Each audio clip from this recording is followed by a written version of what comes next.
Hi, I'm Micah. I am the founder and CEO of Esqapes Immersive Relaxation.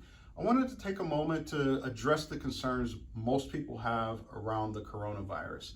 So, I wanted to talk a little bit about the steps that we take here to ensure your health and safety are the utmost priority.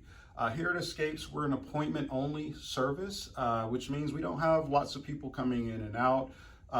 If you come here for your appointment, we clean before and after. We clean our VR headsets, our massage chairs, our equipment. Also, we are kind of different from a day spa in that you can keep your clothes on, but we do ask that you remove your shoes. And if you don't have socks, we actually provide socks for you. If you've been here, you probably have gotten a pair of these already.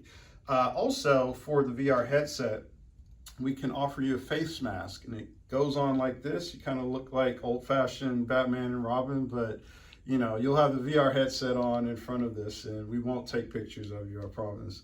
But we do take precautions to ensure that our environment, our office, and all our equipment is kept very clean. And so we clean the VR headsets, we clean the massage chairs, and we also ask too, if you have booked or maybe you have a reservation in the future and you're not feeling quite well, if you're under the weather or maybe someone in your household is sick, we just kindly ask that maybe you consider rescheduling your appointment or booking with us in the future. So we just want to ensure that everyone is safe, happy, and we look forward to serving you in the future.